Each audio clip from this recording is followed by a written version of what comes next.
dice Génesis 11.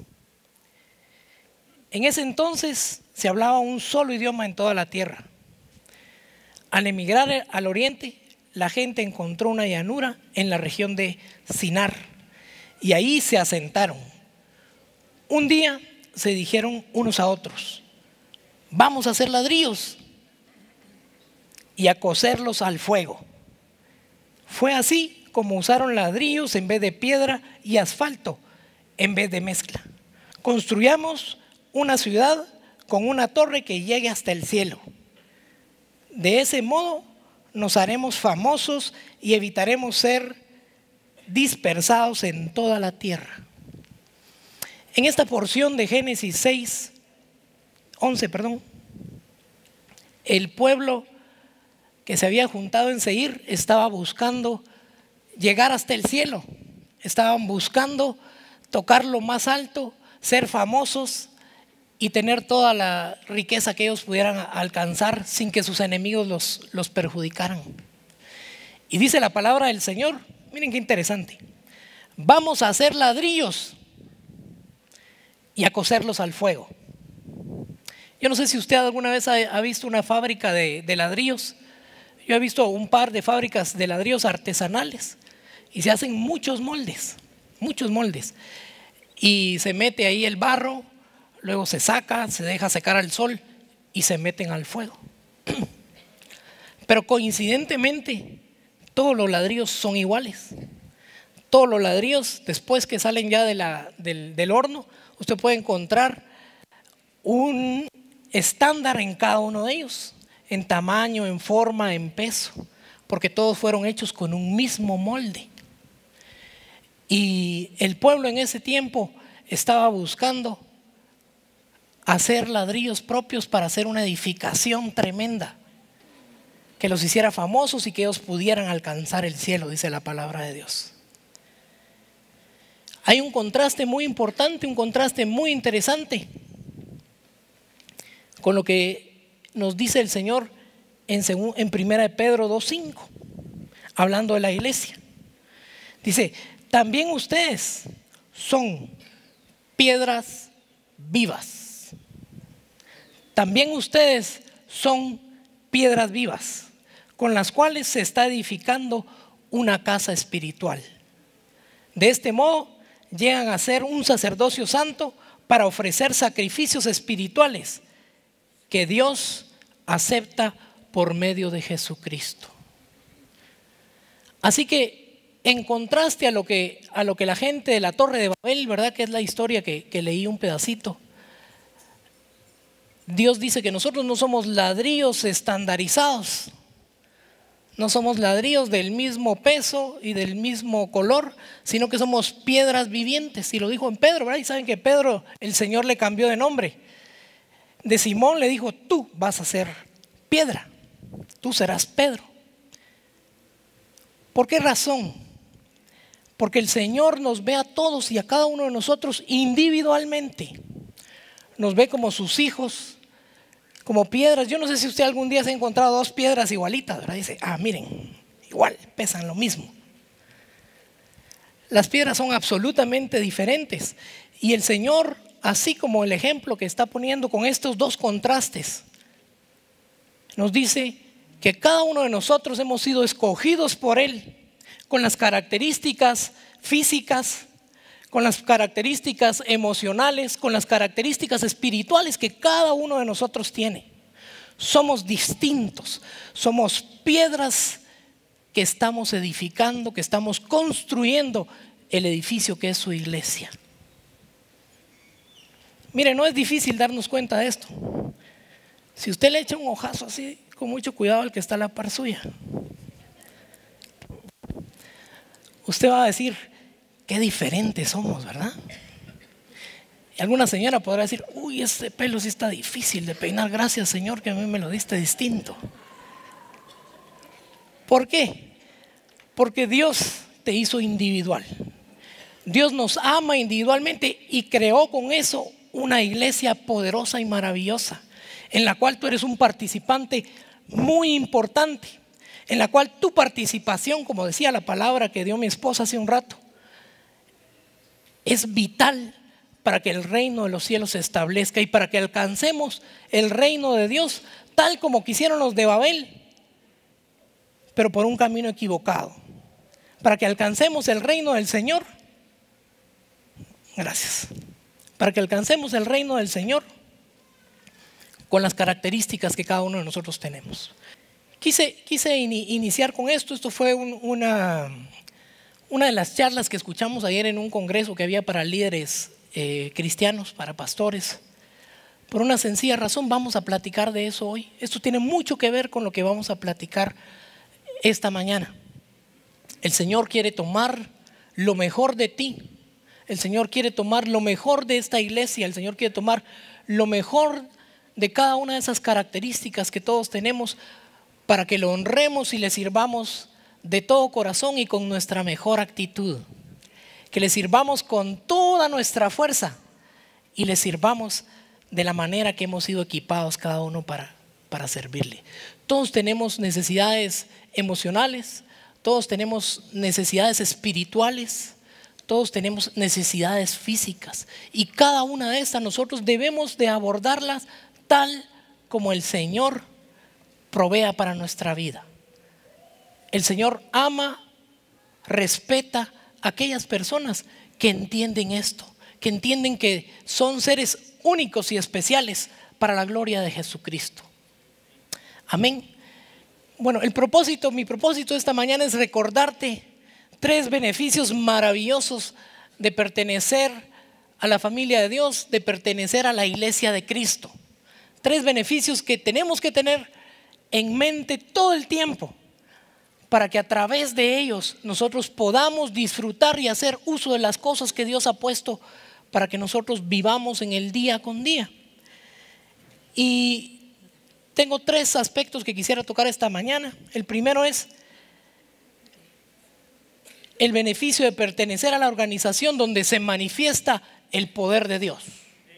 El segundo, la iglesia es la herramienta de Dios para formar liderazgo. La iglesia es la herramienta de Dios para formar el liderazgo que tú y yo hemos sido llamados a tener para alcanzar el propósito. Y tercero, el lugar que Dios escogió para mostrar su amor a la humanidad. El lugar que Dios creó para mostrarse a toda la humanidad en amor, en la maravillosa presencia de su Espíritu Santo que nos llena e inunda nuestro corazón del amor de Cristo Jesús. Esas 3 cosas vamos a platicar esta mañana y yo le pido al Señor que al final, que vamos a hacer algo especial, el Espíritu Santo esté desde ya acá acompañándonos y abriendo nuestra mente a la dimensión que Dios nos quiere llevar como iglesia Verbo Zona 16. Voy a utilizar tres historias bíblicas que nos ayudarán a entender estos 3 beneficios que Dios ha dado a la iglesia. La primera, si tú tienes tu Biblia, puedes buscar en el libro de Hechos, el capítulo 12.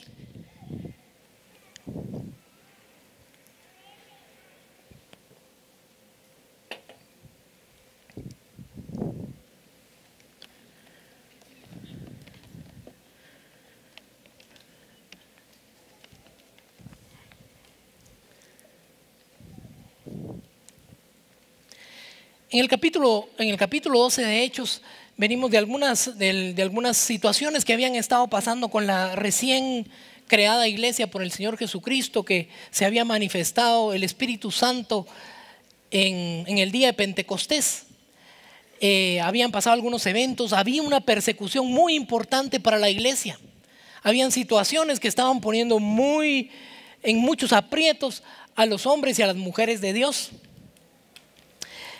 Y dice el primer versículo que en ese tiempo el rey Herodes estaba persiguiendo a los cristianos y él había mandado a encarcelar a Pedro.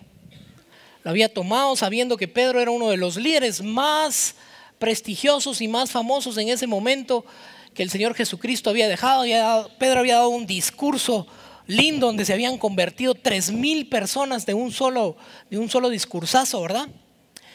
Y ahora Herodes lo había tomado y lo había metido a la cárcel después de haber asesinado a Jacobo. Jacobo era el hermano de Juan, ¿verdad? El hermano del apóstol Juan. A estos muchachos les decían, ¿quién se recuerda cómo les decían a estos dos hermanitos? Los hijos del trueno, ¿verdad? Eran algo tremendo, ¿verdad? Aquí también hay un par que les dicen los hijos del trueno.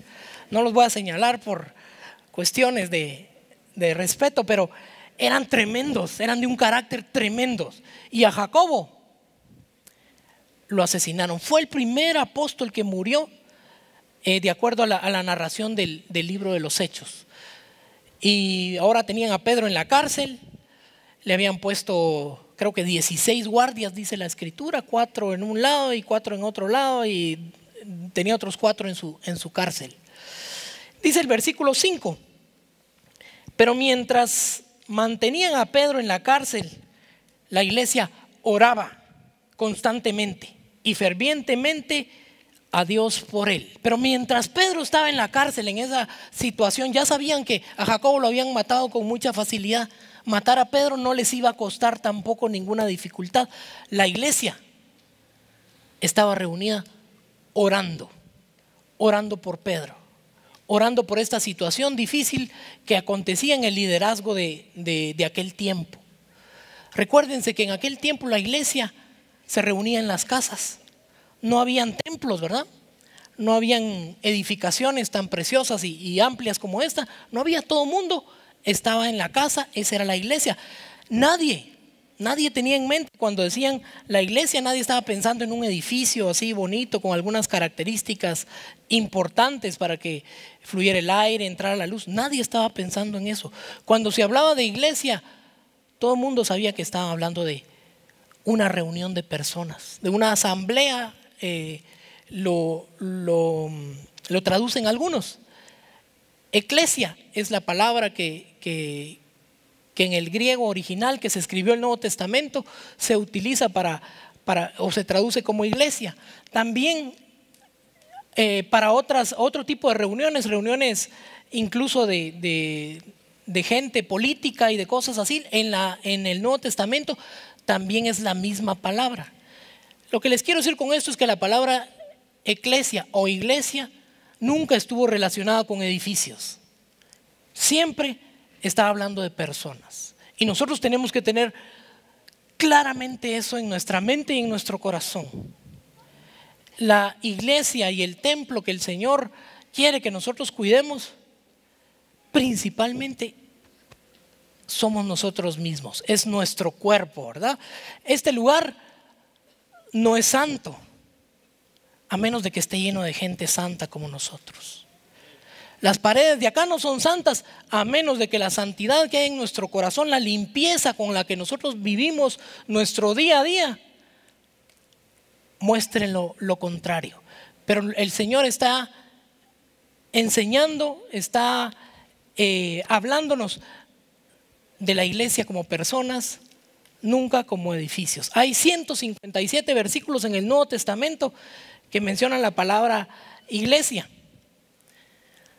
Si no me equivoco, son como 5 los que no tienen que ver con la congregación de Dios, con la gente comprometida con Jesucristo. De ahí los demás están hablando de la reunión de los cristianos para leer, para adorar al Señor, para orar, para compartir su vida, para comer, para lo que sea. Pero siempre es gente. El factor común de todos los demás versículos, o de todos, mejor dicho, los 157 que les menciono, está hablando de personas. Está hablando de personas. Dios está preocupado, Dios está ocupado en bendecir personas. Por supuesto que tenemos que cuidar un lugar tan bonito como el nuestro. Tenemos que honrar los bienes del Señor. Tenemos que ser buenos mayordomos, ¿verdad? Ahí hay un hoyo por ahí. Ya les voy a hablar de eso después. Ya lo vamos a cambiar en estos días y les cuento adelante. Pero no se preocupe, hoy no les voy a hablar nada de ofrendas ni de dinero. Tranquilos. Hoy vamos a hablar de la pura iglesia relacionada con personas. Entonces viene Pedro y estaba encarcelado y dice que la iglesia oraba. Seguimos leyendo en el versículo 6. La misma noche en la que Herodes estaba a punto de sacar a Pedro para someterlo a juicio, Este dormía entre dos soldados, sujeto con dos cadenas. Unos guardias vigilaban la entrada de la cárcel. De repente apareció un ángel del Señor y una luz resplandeció en la celda. Despertó Pedro con unas palmadas en el costado y le dijo: date prisa, levántate. Las cadenas cayeron de las manos de Pedro. Le dijo además el ángel: vístete y cálzate las sandalias. Así lo hizo, y el ángel añadió: échate la capa encima y sígueme. El versículo 9 dice: Pedro salió tras él, pero no sabía si realmente estaba sucediendo lo que el ángel hacía. Le parecía que se trataba de una visión. Pasaron por la primera y por la segunda guardia y llegaron al portón de hierro que daba a la ciudad. El portón se abrió por sí solo y salieron. Caminaron unas cuadras y de repente el ángel lo dejó solo.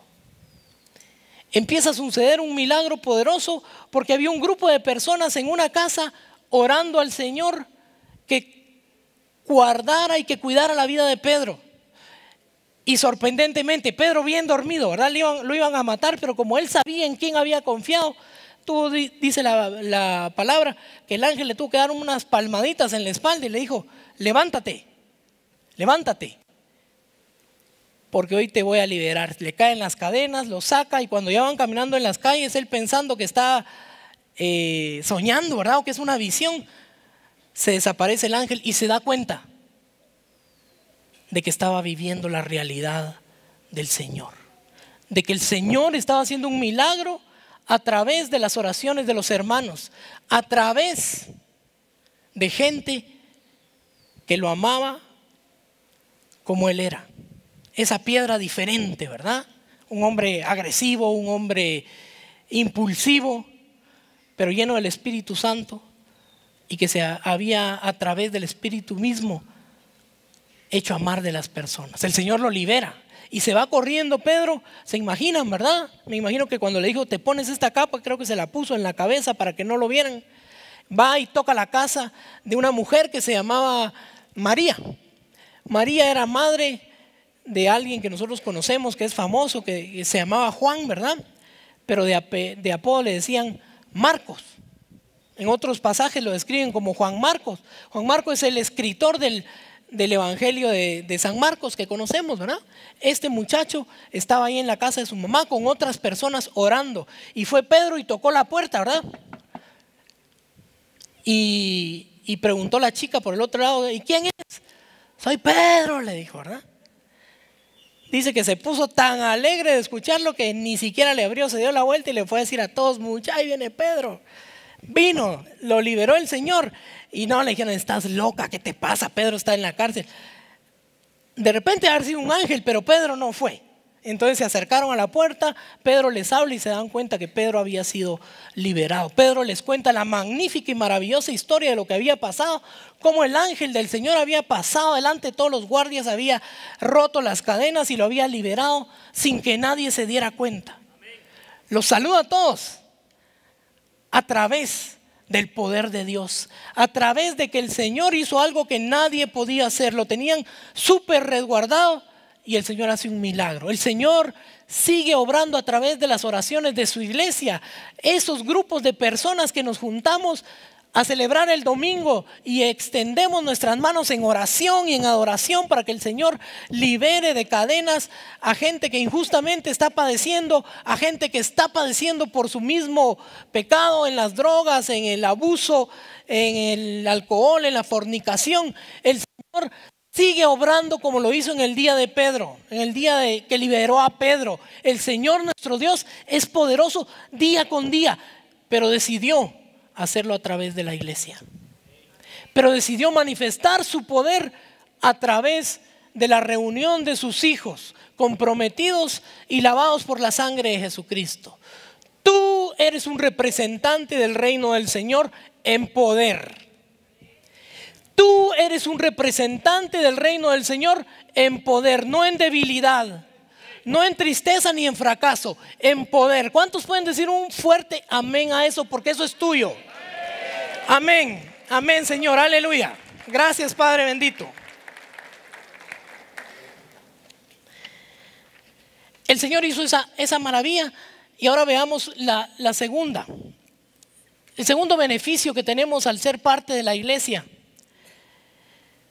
es que Dios usa la misma iglesia para formar el liderazgo y para desarrollarte a ti para el propósito específico para el cual Él te creó, para el cual Él te llamó. Lo quise tomar ejemplo estos niños preciosos que vinieron, porque estos nenes ya vienen con un propósito.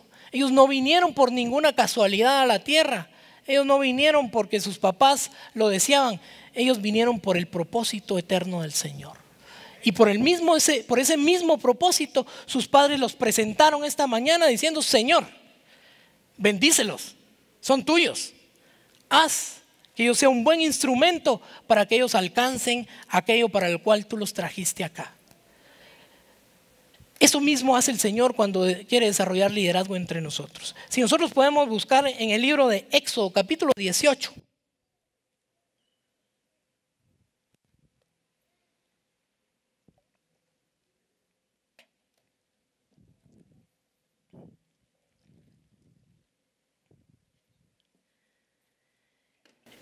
Nos relata cuando el pueblo acababa de salir de Egipto y llega el suegro de Moisés, que se llamaba Jetro,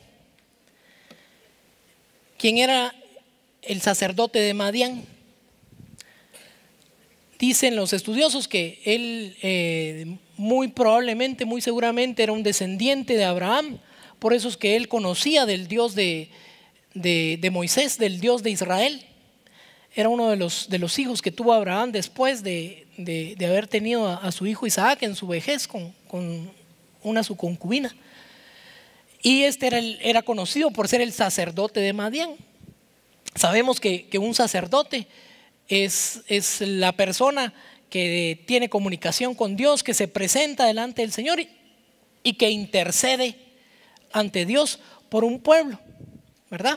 Hoy día, la misma escritura que leímos hace un momentito de Pedro dice que nosotros somos un pueblo de sacerdotes. Fuimos llamados a ser un pueblo de sacerdotes. No importa si somos hombres, si somos mujeres, nosotros tenemos la potestad de interceder delante del Señor por otras personas. Tenemos la potestad de interceder al Señor por nosotros mismos, por nuestra familia.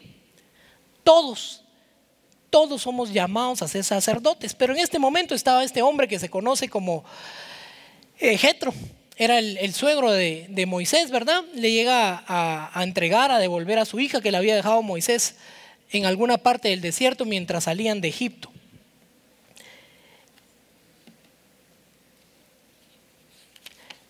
Nos narra la historia en el capítulo, ¿qué les dije? En el capítulo 18, ¿verdad? Que Moisés atiende a su suegro súper bien, ¿verdad? ¿Quiénes atienden bien a su suegro? Vamos a ver. ¿Y a su suegra? Más, ¿verdad? Con más razón. Miren, eso es una enseñanza bíblica. Ahí el Señor, además de lo que vamos a platicar, nos está haciendo saber que Moisés trataba a su suegro como que fuera su propio padre. Y nosotros tenemos que tratar a nuestra suegra como nuestra propia mamá, hermanos. Con mucho cariño, con cuidado. Tenemos que buscar su beneficio como que fuera nuestra misma mamá, ¿verdad? Si usted mira o si usted le da a su mamá pues un regalo de 500 quetzales, también déselo a su suegra. De veras, le estoy hablando en serio, no se ría porque le estoy hablando en serio. También, de la misma forma con la que usted es generoso con su mami, de esa misma manera sea generoso con su suegra. De la misma forma con que usted honra, saluda con todo cariño a su papá, así también salude a su suegro. Eso nos enseñó Moisés ahí. Dice que Moisés, no había un hombre con tanta humildad en toda la tierra como Moisés. ¿Por qué les digo esto? Tenemos mucho que aprender de Moisés. Tenemos muchísimo que aprender de los ejemplos de Moisés. Entonces Moisés trata con mucho cariño a su suegro, ¿verdad? Le hace una gran bienvenida, llama a los principales de Israel y todos lo honran al sacerdote Jetro, ¿verdad? Quien hace un sacrificio y una oración por ellos. Pero la mañana siguiente, después de toda esa fiesta tan bonita, en el versículo 13, dice: al día siguiente, Moisés ocupó su lugar como juez del pueblo. Y los israelitas estuvieron de pie ante Moisés desde la mañana hasta la noche. Cuando su suegro vio cómo procedía Moisés con el pueblo, le dijo: ¿pero qué es lo que haces con esta gente?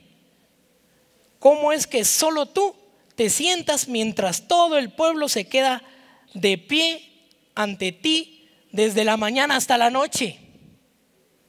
Ustedes saben que el sistema de Israel, el que Dios quería que ellos usaran, era un sistema teocrático, ¿verdad? No era democrático, sino que teocrático quiere decir que el que manda es Dios. No había reyes. En los planes del Señor no estaba poner reyes en Israel, ¿verdad? Entonces lo que habían eran jueces. Y los jueces se dedicaban a juzgar los problemas de las personas, ya sea entre la propia familia o con el vecino de enfrente. Y Moisés se había tomado muy en serio su papel. Se había tomado súper en serio su papel, y entonces dice que desde la mañanita se ponía su silla, la que él representaba, que él era el juez, y aquellas filas de gente, ¿verdad? Hasta la noche, ¿verdad? Y la gente todo el día. Y cuando su suegro, que se llamaba Jetro, lo mira, se queda admirado. Dice: ¿cómo este muchacho está haciendo esta locura? ¿Verdad? Y era muchacho, Moisés solo tenía 80 años en ese momento. ¿Cómo es que este muchacho está haciendo esa gran locura, verdad? Y le llama la atención y le dice: no puedes hacer esto con el pueblo, no lo puedes hacer. Dice en el versículo 15: es que el pueblo viene a verme para consultar a Dios, le contestó Moisés. Cuando tienen algún problema, me lo traen a mí para que yo dicte sentencia entre las dos partes. Además, les doy a conocer las leyes y las enseñanzas de Dios. El versículo 17 dice: no está bien lo que estás haciendo, le respondió su suegro, pues te cansas tú y cansas a la gente que te acompaña. La tarea es demasiado pesada para ti, no lo puedes desempeñar tú solo. Oye bien el consejo que te voy a dar, y que Dios te ayude. Tú debes representar al pueblo ante Dios y presentarle los problemas que ellos tienen. A ellos les debes instruir en las leyes y en las enseñanzas de Dios, y darles a conocer la conducta que deben de llevar y las obligaciones que deben de cumplir. Elige tú mismo entre el pueblo hombres capaces y temerosos de Dios, que amen la verdad y aborrezcan las ganancias malavidas. Y desígnalos jefes de 1000, jefes de 100, jefes de 50 y jefes de 10 personas. Serán ellos los que funjan como jueces de tiempo completo, atendiendo las cosas sencillas, y las cosas difíciles te las traerán a ti. Eso te aligerará la carga, porque te ayudarán a llevarla. Si pones esto en práctica y Dios así te lo ordena, podrás aguantar, y el pueblo por su parte se irá a casa satisfecho. Entonces el suegro le da un consejo precioso, maravilloso, que le dice: lo tenés que poner delante del Señor, y si Dios te aprueba, ponelo en práctica. Por supuesto que Moisés lo hizo. Quiere decir, ustedes saben que Moisés era un profeta, ¿verdad?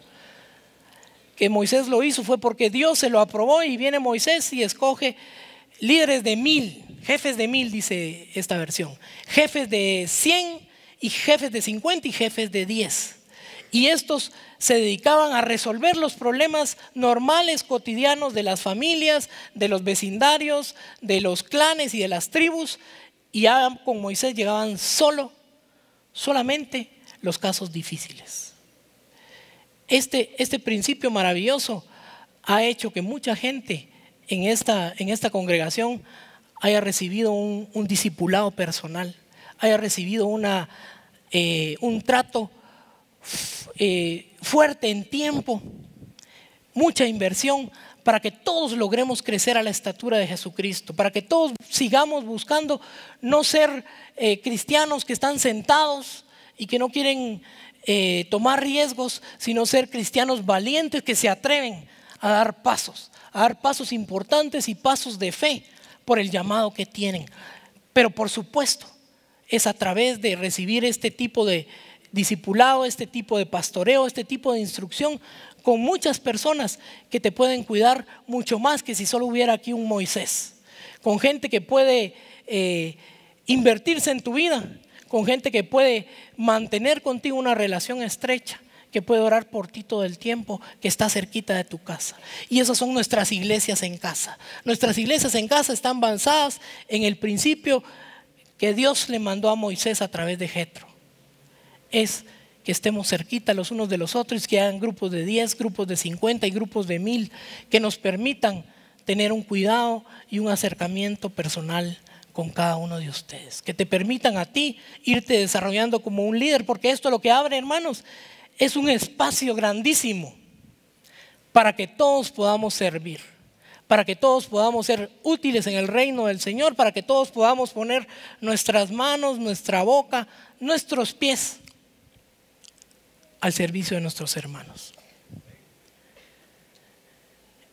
En el pasaje anterior que leímos pasó algo precioso.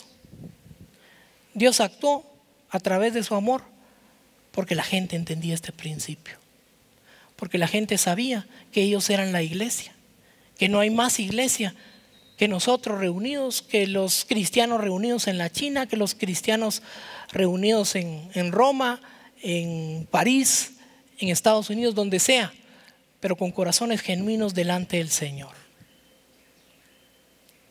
Si nosotros vamos entendiendo lo que Dios quiere hacer con nuestra vida, cómo Dios quiere usarnos, nos comprometemos con esto y vamos dando los pasos a través de gente que cerca de nosotros se ocupe de nuestro corazón.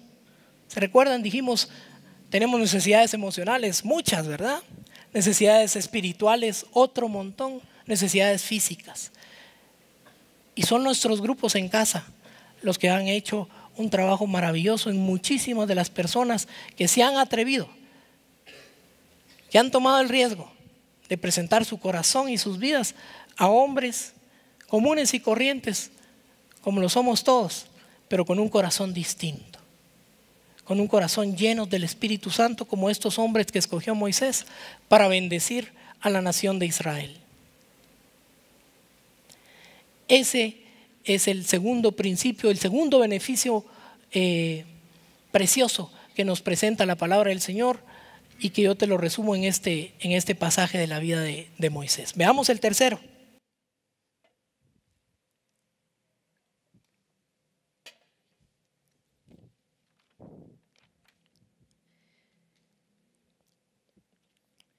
Miren, en las iglesias, en el hogar pasan muchas cosas sorprendentes, ¿verdad? Vivimos tiempos de alegría, muchas veces lloramos muchísimo juntos, pero también recibimos consejería. Hay gente que se ocupa en darnos buenos consejos, en ayudarnos. Y en un estudio que hicimos de nuestra congregación hace unos 6 meses, la parte más alta de lo que nosotros hacemos, la parte mejor calificada de lo que hace esta congregación, fueron las iglesias en el hogar. Dijeron los hermanos ahí, los que fueron entrevistados y encuestados. Esto se hace a través de una agencia alemana que nos ayuda a poder entender un poquito mejor cómo hacer cada vez mejor las cosas. Dijeron que la cosa que a ellos los entusiasmaba más y que les daba más confianza eran su grupo de iglesia en el hogar. Era el grupo donde compartían, y una pregunta decía muy claramente: ¿usted se siente seguro cuando comparte su vida con otras personas? Una calificación altísima. ¿Por qué te estoy diciendo esto? Porque nuestros grupos se han caracterizado por la bendición del Señor, por ser grupos de una confianza tan plena y de un amor tan genuino, que aún las cosas más difíciles que algunos hemos vivido y que las hemos podido compartir con nuestros hermanos de la iglesia en el hogar, solo han sido para una bendición, para el crecimiento propio, para esa palabra de ayuda, para ese beneficio espiritual que nosotros estamos requiriendo y buscando en algún momento de dificultad. Nosotros lo entendemos muy bien, los que hemos participado en las iglesias en el hogar, entendemos el amor que la gente nos ha brindado ahí. Es precioso, hermanos. Es precioso. También hemos recibido muchos consejos. Dice que ahora que estamos ya en tiempos electorales, en una iglesia en el hogar que teníamos nosotros allá en Vista Azul, donde vivíamos con mi familia hace unos años, había una hermana que trabajaba en el campo, dando asesoría y vendiendo fertilizantes y un montón de cosas así. Y nos dijo un día: miren, ahorita que es tiempo de elecciones, hace años, ¿verdad? Tengan cuidado. Les voy a decir por quiénes no deben de votar. Ah, ¿de veras? Miremos pues, vamos a ver cuál es el consejo, porque en las iglesias en el hogar se vale dar todos los consejos, hermano. Ahí usted puede hablar abiertamente de su corazón, porque son grupos pequeños, muy familiares. Entonces nos dijo la hermana: fíjense que allá en un pueblo de Oriente, ¿verdad? Por allá por donde es mi familia, había un alcalde haciendo su propaganda electoral, y les dijo: vamos a ver, pueblo, no les voy a decir el pueblo, les prometo que les voy a hacer algo muy lindo que empieza con E. Toda la gente, ¿va usted? Va a pensar qué será. Ya sé, le dijo uno, el edificio municipal. No, hombre. Ya sé, le dijo otro, un estanque. Tampoco. Ya sé, una escuela. No, tampoco una escuela. Les voy a hacer un instituto. Y como en las iglesias en el hogar no se miente, yo estoy seguro que lo que ella nos estaba diciendo era la pura verdad. Y entonces ella nos dijo: no vayan a votar por esos señores que confunden las letras, ¿verdad? Bueno, veamos el 3. Dice: ese lugar, la iglesia es el lugar de Dios, que Dios escogió para mostrar su amor a la humanidad. Dios quiere que la iglesia sea su representante ante el mundo. Dice la palabra de Dios que somos embajadores de Cristo. Y que como representantes del Señor, nuestra carta de presentación sea el amor. No la envidia, no la crítica, no el chisme ni los rumores, el amor. En Hechos 10:22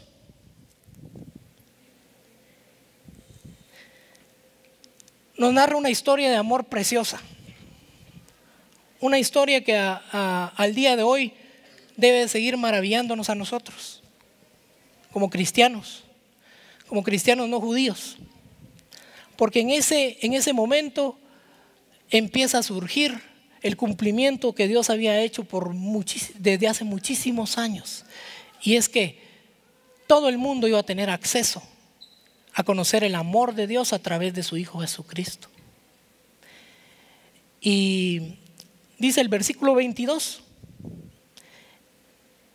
ellos dijeron: Cornelio, el centurión, varón justo y temeroso de Dios, y que tiene buen testimonio en toda la nación de los judíos, ha recibido instrucciones de su ángel de hacerte venir a su casa para oír tus palabras. Y le está hablando un enviado de Cornelio, un centurión, ¿verdad? Saben que un centurión era un soldado importante, un servidor de Roma, era un soldado importante. Manda a llamar a Pedro para que llegue a su casa. ¿Por qué?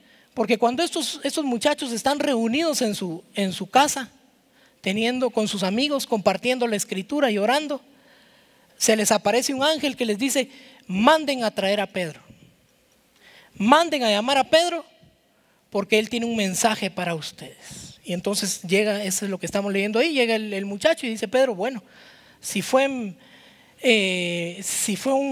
mensaje de un ángel, voy a ir, voy a cumplir, porque Como un buen judío, pensaría Pedro, yo no entro a la casa de gente que no sea judía, ¿verdad? Yo no puedo entrar, ni peor si me van a invitar a comer, ¿verdad? Chicharrones o algo así que no comían los judíos, que no comen, perdón. Lo iban a poner en unas penas tremendas. Entonces va Pedro obediente al mensaje del ángel y llega a la casa de Cornelio. Y les empieza a narrar, estaba Cornelio reunido con sus amigos, les empieza a narrar las maravillas que habían sucedido a través de la muerte de Jesucristo, cómo él había venido a predicar la palabra, cómo había resucitado al tercer día. Y dice que aún estaba hablando él, aún tenía él la palabra en la boca cuando el Espíritu Santo se derrama sobre ellos. Aún tenía Pedro la palabra y no había terminado de contar la historia y se derrama el Espíritu Santo sobre todos aquellos gentiles, como le llama la Escritura, ¿verdad? Gentiles le decían a todos los que no eran del pueblo de Israel. Y cae el Espíritu Santo al grado que Pedro se queda mudo y ya no puede terminar su gran discurso. El Espíritu Santo cae sobre ellos, igual que como cayó en el día de Pentecostés. Se manifestó con lenguas, se manifestó con lenguas de fuego sobre su cabeza, con diferentes manifestaciones físicas, ¿verdad? Calor, frío, qué sé yo cuántas cosas les pasó a la gente ahí por pronunciar palabras indecibles para ellos. Y el más sorprendido ahí fue Pedro. ¿Por qué? Porque el Señor estaba viendo una puerta que estaba cerrada en ese momento, que de acuerdo a lo que ellos creían era un paquete específico para los judíos, para el pueblo de Israel. Y ahora viene el Señor y destapa de una forma maravillosa y poderosa y lo hace que la gente vea. ¿Sabes que es muy importante? Las manifestaciones físicas del Espíritu Santo no son un juego de gente, o es que este es muy nervioso y se pone a temblar, o se pone a sudar y siente calor. No, las manifestaciones del Espíritu Santo Dios las diseñó para que sepamos y para que quede una evidencia de que ahí pasó algo, de que ahí estuvo Él, de que eso no fue un sentimiento de alguien o alguien que estaba ahí muy emocionado. No, el Espíritu Santo llegó y por eso les puso lenguas de fuego en la cabeza, ¿verdad? Hace unos días oramos por un hermano, él bastante escéptico en creer que el Señor podía hacer un milagro en su enfermedad. Y estaban orando por él los hermanos y dice que le vino un fuego tremendo todo el cuerpo y empezó a sudar y él no podía resistirse, pero él dijo: yo no voy a dejar que nadie mire esto que me está pasando, ¿verdad? Terminaron de orar, se fue así muy nervioso y con muchos escalofríos y calor a la vez, y se va al examen que tenía que hacer donde el médico, que era un examen de una enfermedad mortal. Era una cosa que le iba a costar a él la vida si se confirmaba lo que ya le habían dicho 2 veces. Va al examen, hacen todo el procedimiento y el hombre sale y: usted no tiene nada, le dice el doctor. No entiendo por qué, porque este mismo médico era el que le había dicho 2 veces: usted está muy mal. ¿Por qué creen que el Señor dejó que él sintiera todo ese fuego y todas esas sensaciones que no se sienten cotidianamente? Porque Dios está interesado en que tú no pienses: se confundió el médico, fue una casualidad, no tenía nada, estos médicos siempre se equivocan. El Señor está interesado en que tú le des la gloria, en que cada cosa que pase quede una evidencia que el Espíritu Santo llegó ahí, y llegó ahí el Espíritu Santo.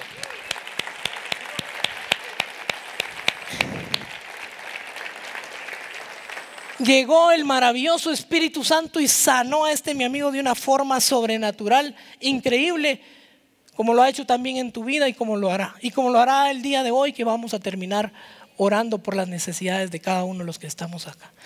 Quiero pedirle a los hermanos coordinadores de Iglesia en el Hogar y a los apoyos de Iglesia en el Hogar que pasen aquí adelante conmigo, por favor.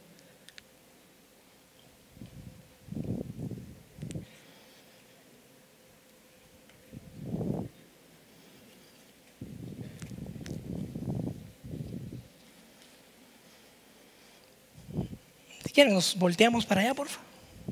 Quiero presentarle a estos hombres, aunque no están todos hoy, pero quiero decirle que estos hombres son hombres que han aceptado el reto que Dios les puso en su corazón,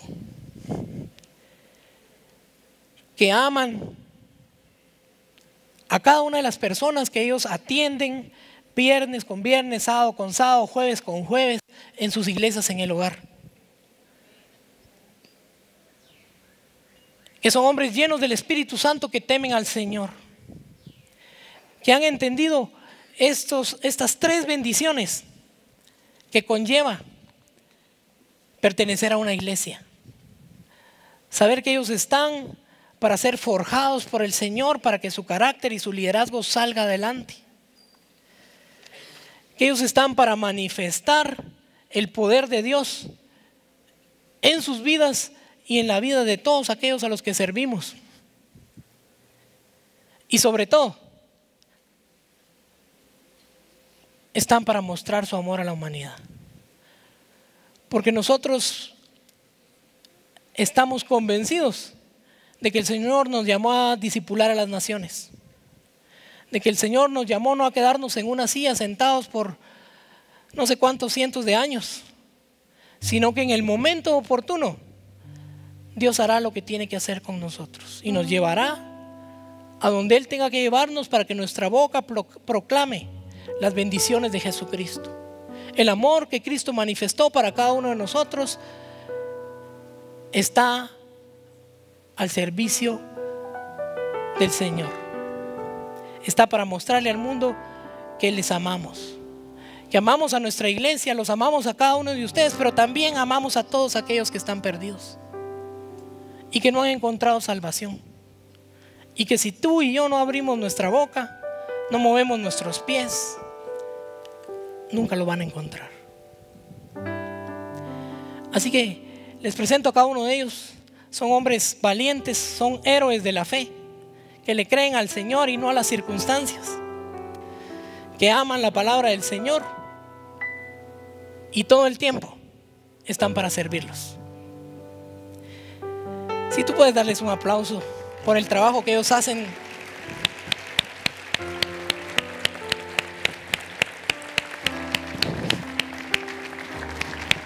Canta.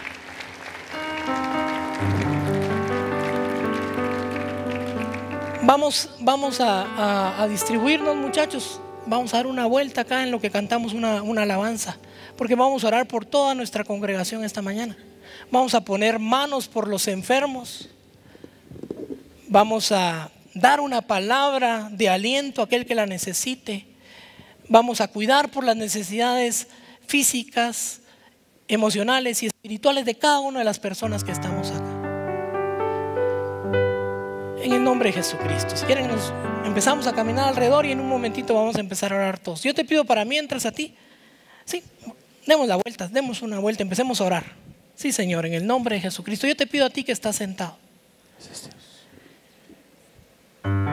Si tienes una necesidad, prepara tu corazón para recibir el fuego del Espíritu Santo esta mañana. Prepara tu corazón para recibir de la gracia de Dios la respuesta a esa petición que tú has estado haciendo. Porque el Señor Jesús está acá. Porque su Espíritu Santo está entre nosotros. Hacia el cielo me presento ante ti, oh mi Señor, para recibir de ti. Ven, Espíritu Santo. La fuerza y el poder para vivir junto a ti. Con mis manos levantadas hacia el cielo, me presento ante ti, oh mi Señor, para recibir de ti la fuerza y el poder para vivir junto a ti. Llena soy mi corazón con tu presencia, llenas de alegría y paz todo mi ser. cualquier necesidad tú me responderás, porque me amas,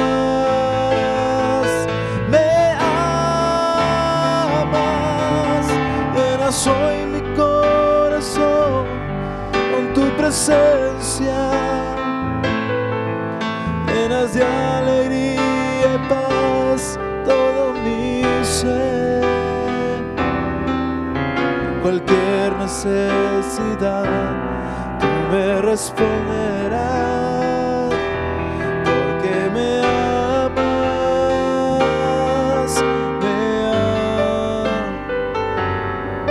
Gracias, Señor, gracias, Espíritu Santo, por tu presencia acá esta mañana. Ahí donde estás, levanta tu mano y llegaremos a orar por ti. mis manos En el nombre de Jesús, déjame ver tu mano. hacia el cielo, me presento ante ti, oh mi Señor, para recibir de ti la fuerza y el poder para vivir junto a ti. Llenas hoy mi corazón con tu presencia, llenas de alegría y paz todo mi ser. Cualquier necesidad tú me responderás, porque me amas,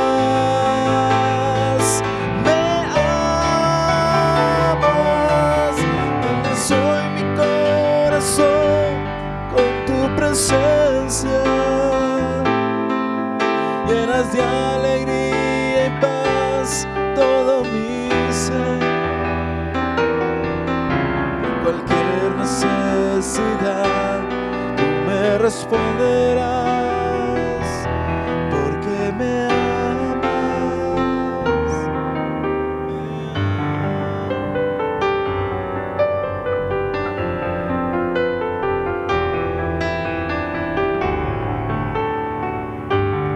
Hoy te rindo mi ser, te doy mi corazón.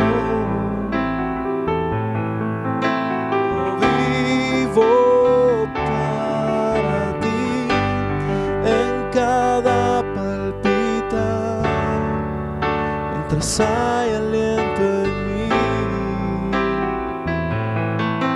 Dios, haz tu obra en mí.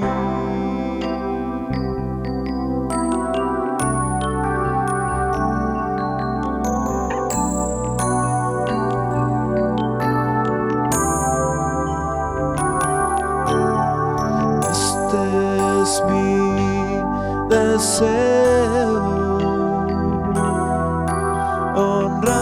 honrarte a ti con todo mi ser, te adoraré.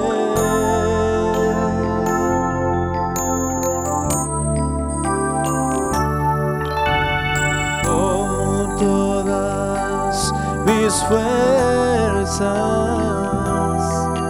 te alabaré, mi adoración eres tú. Oh, sí, hoy te rindo mi ser, te doy el corazón. Yo vivo para ti en cada palpitar, mientras hay aliento en mí. Dios, haz tu obra en mí. Hoy te rindo mi ser, te doy el corazón.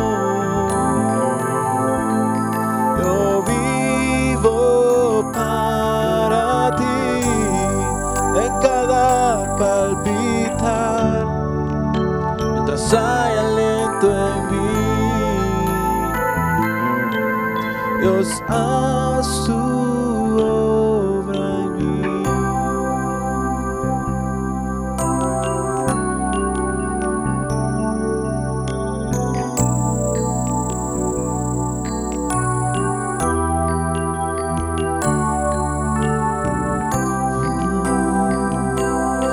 Te entrego mi ser,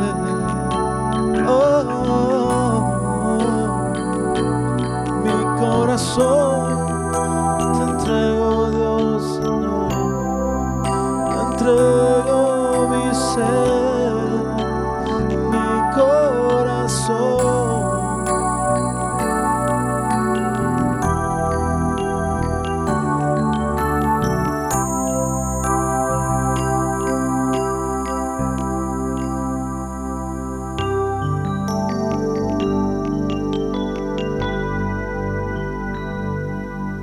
Te amo, mi Señor. Se acaban las palabras, solo me queda mi alma para cantar. Te adoro, mi Señor. No hay nada alrededor, solo estamos tú y yo.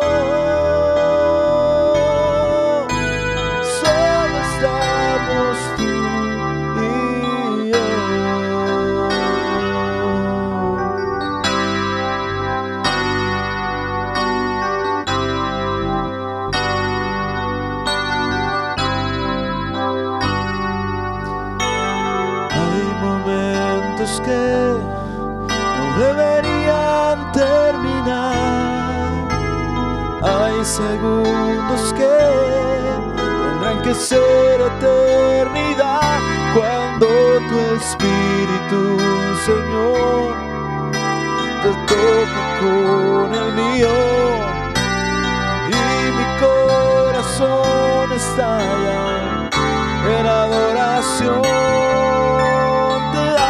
Mi Señora, se acaban las palabras, solo me queda mi alma para cantarte. Te adoro, mi Señor, no hay nada alrededor, solo estamos tú y yo.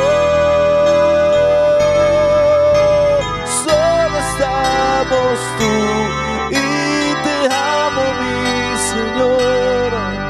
Se acaban las palabras, solo me queda mi alma para cantarte. Te adoro, mi Señor. No hay nada alrededor, solo estamos tú y yo.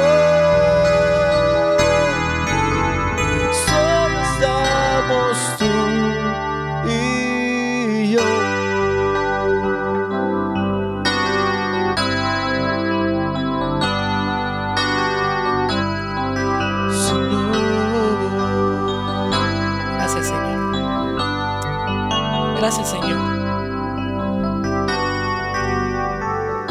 Gracias, Espíritu Santo. Gracias porque acudes a nuestro rescate justo a tiempo. Gracias porque nunca te has tardado un día más, Señor. Y así como Pedro, Señor, en el día que él iba a ser juzgado, Señor, llegó tu provisión exactamente, Señor, en el momento que él necesitaba salir de esa cárcel. Confesamos esa palabra para nuestra vida, Señor, que nada, Señor, pasará, Señor, sin tu justo a tiempo, Señor. En el momento oportuno aparecerá tu respuesta y la bendición de tu Espíritu Santo, Señor, se manifestará en esta casa, Señor, y por nuestras casas. Bendice cada una, Señor, de nuestras iglesias en el hogar. Que siga creciendo, Señor, tu evangelio a través de ellas. Que sigamos aprendiendo a amarte cada día más. Y a amar, Señor, y a cuidar, Señor, a cada uno con sus diferencias. Con su forma peculiar de ser, Señor. Con su carácter, Padre Santo. Con sus emociones. Te pido en el nombre de Jesús que entendamos, Señor, ese principio, como tú construyes tu iglesia con piedras diversas, Señor. Son tuyas, Señor, y tú eres el edificador, Padre bendito. Te damos gracias, que la gloria sea para ti esta mañana y toda la honra para tu Hijo Jesucristo. Amén, aleluya. Gracias, Señor. Hermanos, que el Señor los bendiga. Aquí a mi mano derecha hay un banner donde están todas las iglesias en el hogar. La otra semana vamos a tener un mapa para que lo puedas localizar mucho más fácil. Miras cuál es la dirección que queda cerca de tu casa.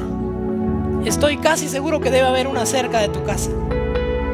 Te esperamos, ahí están regularmente todos los viernes a las 7:30 u 8 de la noche. Te esperamos, que el Señor te bendiga, que tengas un maravilloso inicio de semana en el Espíritu Santo, en el poder del Señor. Que estén muy bien, nos vemos la otra semana.